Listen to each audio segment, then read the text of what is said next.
Shiny. Welcome back to my channel Fain Maths Classes. So ഇന്നത്തെ ക്ലാസ്സിൽ നമ്മൾ പഠിക്കാൻ പോകുന്നത് 5th chapter square and square റൂട്ട്സിലെ എക്സസൈസ് 5.3 ക്വസ്റ്റ്യൻ നമ്പർ 8 ആണ് ഇന്നത്തെ ക്ലാസ്സിൽ നമ്മൾ ഡിസ്കസ് ചെയ്യുന്നത്. ഓക്കെ, അപ്പോൾ എൻ്റെ ചാനൽ കാണുന്നവർ സബ്സ്ക്രൈബ് ചെയ്യാനും ലൈക്ക് ചെയ്യാനും കമൻറ്റ് ചെയ്യാനും മാക്സിമം ഷെയർ ചെയ്ത് സപ്പോർട്ട് ചെയ്യാനും മറന്നു പോകരുത്. ഓക്കെ, അപ്പോൾ നമ്മുടെ ക്വസ്റ്റ്യൻ ഇതാണ്. 2025 plants are to be planted in a garden in such a way that each row contains as many plants as the number of rows. Find the number of rows and the number of plants in each row. അതായത് നമ്മളടുത്ത് പറഞ്ഞിരിക്കുന്നത് ഒരു ഗാർഡനിൽ 2025 plants ആണ് വെച്ച് പിടിപ്പിച്ചിരിക്കുന്നത്. Okay, അതെങ്ങനെയാണ് വെച്ചിരിക്കുന്നത്? ഓരോ വരികളിലും each row contain as many plants as the number of rows. അതായത് റോസിൻ്റെ എണ്ണം എത്രയാണോ അത്രയും തന്നെയാണ് ഓരോ റോകളിലും പ്ലാന്റ്സ് വെച്ച് പിടിപ്പിച്ചിരിക്കുന്നത്. ഇതാണ് നമ്മളോട് ഇവിടെ പറഞ്ഞിരിക്കുന്നത്. അങ്ങനെയെങ്കിൽ നമ്മൾ റോസിൻ്റെ എണ്ണവും കണ്ടുപിടിക്കണം, ഓരോ റോസിലും വെച്ച് പിടിപ്പിച്ചിരിക്കുന്ന പ്ലാന്റ്സിൻ്റെ എണ്ണവും കണ്ടുപിടിക്കണം. ഇതാണ് നമ്മളോട് പറഞ്ഞിരിക്കുന്നത്. ഓക്കെ, അപ്പോൾ ഇതെങ്ങനെ ചെയ്യും എൻ്റെ മക്കൾ? ചെയ്യാനൊക്കെ ഈസിയാണ്. കാരണം നമ്മളടുത്ത് അവർ ക്ലൂ തന്നിട്ടുണ്ട്. റോസിൻ്റെ എണ്ണം എത്രയാണോ അത്രയും തന്നെയായിരിക്കും ഓരോ റോസിലും ഉണ്ടാകുന്ന പ്ലാന്റ്സിൻ്റെ എണ്ണം എന്ന് പറയുന്നത്. അതായത് ഇപ്പം നമ്പർ ഓഫ് റോസ് 4 ആണെങ്കിൽ ആ വരികളിൽ വെച്ച് പിടിപ്പിച്ചിരിക്കുന്ന പ്ലാന്റ്സിൻ്റെ എണ്ണം എത്ര തന്നെയായിരിക്കും? 4 തന്നെയായിരിക്കും. ഇത്രയേ ഉള്ളൂ സംഭവം. ഓക്കെ, അപ്പോൾ നമുക്ക് എഴുതാം. നമുക്ക് റോസിൻ്റെ എണ്ണം അറിഞ്ഞുകൂടാത്തത് കൊണ്ട് അതിനെ നമുക്ക് എന്തായിട്ട് എടുക്കാം? എക്സ് ആയിട്ട് എടുക്കാം. Let the number of rows be x. ഇനി അപ്പോൾ നമ്പർ ഓഫ് പ്ലാന്റ്സ് എന്ത് തന്നെയായിരിക്കും? എക്സ് തന്നെയായിരിക്കും.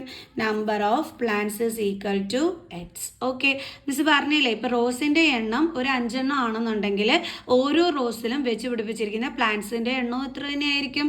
5 തന്നെയായിരിക്കും. കാരണം നമ്മളോട് പറഞ്ഞിട്ടുണ്ട് റോസിൻ്റെ എണ്ണം എത്ര തന്നെയാണോ അത്രയും തന്നെയായിരിക്കും ഓരോ റോസിലും ഉണ്ടാകുന്ന പ്ലാന്റ്സിൻ്റെ ഓരോ റോസിലും വെച്ച് പിടിപ്പിച്ചിരിക്കുന്ന പ്ലാന്റ്സിൻ്റെ എണ്ണം എന്ന് നമ്മളെടുത്ത് പറഞ്ഞിട്ടുണ്ട്.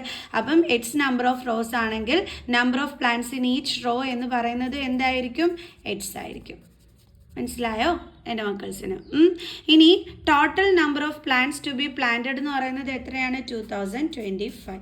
അപ്പോൾ total plants to be planted is equal to എത്രയാണ്? 2025. ഇതെന്ന് പറയുന്നത് എന്താണ്?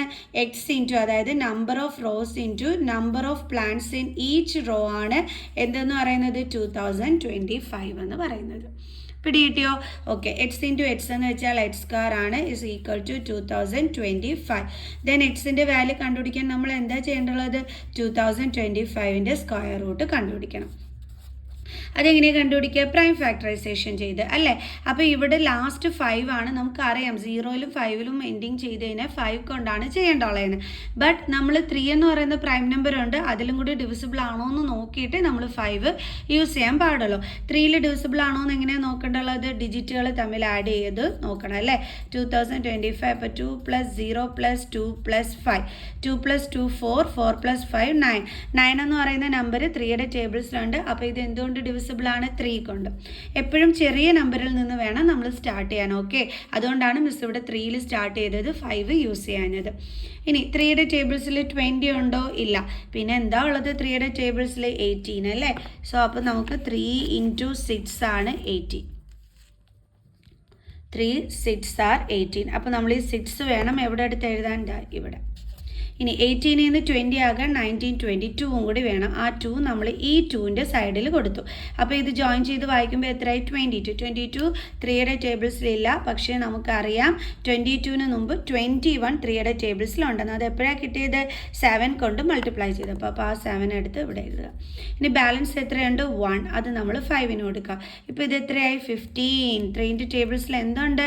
15 ഉണ്ട് അല്ലേ? എത്ര ടൈംസ് ആണ് നമുക്ക് 15 കിട്ടുന്നത്? 5 ടൈംസ് ചെയ്യുമ്പോൾ 15 കിട്ടുന്നത്. അപ്പോൾ ആ 5 വേണം നമ്മളിവിടെ എടുത്ത് എഴുതാം. വീണ്ടും 3യുടെ ടേബിൾസിൽ 3 2s are 6, then 3 2s are 6, 1 balance, then 15, 5 3s are 15, then 3 22 ഇല്ല, പിന്നെ എന്താ ഉള്ളത്? 21. എത്ര ടൈംസ് ആണ്? 7 ടൈംസ്. ബാലൻസ് എന്തുണ്ട്? 1. അപ്പോൾ ഇത് 15 ആയി. 3യുടെ ടേബിൾസിൽ എത്ര ടൈംസ് ആണ് 15? 5 ടൈംസ്. വീണ്ടും നമുക്ക് 3 കൊണ്ട് ചെയ്യാം. 3യുടെ ടേബിൾസിൽ 7 ഇല്ല, പക്ഷേ 7ന് മുമ്പ് എന്തുണ്ട്? 6. എത്ര ടൈംസ് ആണ്? 2 ടൈംസ്. അപ്പോൾ 2 കൂടെ അടുത്ത് എഴുതി, ബാലൻസ് 1. 3 5s are 15. ഇനി 25 5ൻ്റെ ടേബിൾസിലേ ഉള്ളൂ. അപ്പോൾ 5 5s are 25, 5 1s are 5. ഇനി നമുക്ക് എന്ത് എഴുതാം? ഫാക്ടേഴ്സ്. എത്ര 3s ഉണ്ട്? 4 3s. 1 2 3 4. എത്ര 5s ആണ് ഉള്ളത്? 2 5. സോ ഇനി എന്താ ചെയ്യേണ്ടുള്ളത്? 2 3യിൽ നിന്നും ഒരു 3 എടുത്ത് എഴുതി, അടുത്ത 2 3യിൽ നിന്നും ഒരു 3 എടുത്ത് എഴുതി, അടുത്ത 2 5ൽ നിന്നും ഒരു 5 എടുത്ത് എഴുതി. 3 3s are 9, 9 5s are 45. ഇങ്ങനെ പെയറിൽ നിന്ന് ഓരോന്ന് എടുത്ത് എഴുതിയതിന് ശേഷം പിന്നെ സ്ക്വയർ റൂട്ട് ഇടേണ്ട ആവശ്യമില്ല കേട്ടോ. അപ്പോൾ നമുക്ക് എത്രയാണ് കിട്ടിയത്?